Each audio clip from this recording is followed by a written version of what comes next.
Hi, welcome to எபிஸ் Aarogya Agni channel. வீக்கெண்ட்னாலே கரகர முறுமுறுன்னு நம்ம சாப்பிடணுன்னு தான் தோணும். ஸோ நம்ம இப்போ எப்படி கோபி 65 பண்ணுறதுன்னு பார்க்கலாமா? இப்போது நம்ம வந்து 2 டீஸ்பூன் கார்ன்ஃப்ளவர் மாவு எடுத்துக்கலாம்.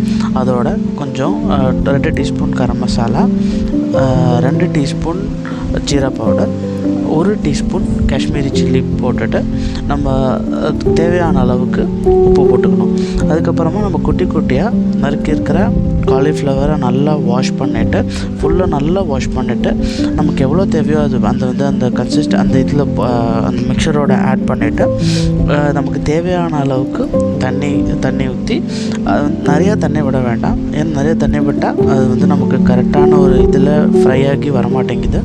ஸோ நம்ம கொஞ்சம் கொஞ்சமாக தண்ணி விட்டு நல்ல ஒரு கன்சிஸ்டன்சி வர அளவுக்கு அந்த இதை நல்லா போட்டு பிசைஞ்சிக்கணும்.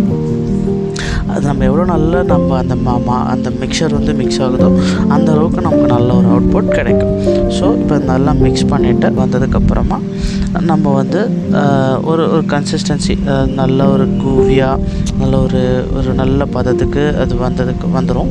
அந்த மாதிரி வந்ததுக்கப்புறமா ஒரு 5-10 நிமிஷம் நம்ம நல்லா அதை ஊற வச்சு அந்த சைடு வச்சிடணும்.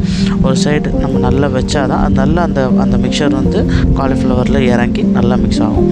அதுக்கப்புறமா நம்ம கொஞ்சம் தேவையான அளவுக்கு ஹர்ப்ஸ், சில்லி ஃப்ளேக்ஸ், ஆரிகானோ அதெல்லாம் சேர்த்துட்டு ஆயில் ஒரு பேனில் ஊற்றி நல்லா ஆயில் ஃபுல் ஹீட்டில் இருக்கும் போது அதை நல்லா போட்டு அதை நம்ம நல்லா டீப் ஃப்ரை பண்ணணும். நல்லா நம்ம டீப் ஃப்ரை பண்ணும்போது கோல்டன் ப்ரௌன் கலரில் வரும்.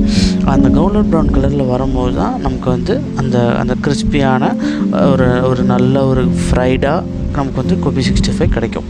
அதுக்கப்புறம் சூடாக நம்ம சர்வ் பண்ணலாம். இது ஒரு ஈவினிங் ஸ்நாக்ஸாக நம்ம குழந்தைகளுக்கு கொடுக்கலாம். ஸோ கண்டிப்பாக இதை இப்போ ட்ரை பண்ணி பாருங்கள். இதோட சாட் மசாலா ஆட் பண்ணால் இன்னும் நல்லாயிருக்கும், ஒரு நல்ல ஒரு ஃப்ளேவர் கொடுக்கும். கண்டிப்பாக லைக் பண்ணுங்கள், ஷேர் பண்ணுங்கள், சப்ஸ்கிரைப் பண்ணுங்கள். தேங்க்யூ.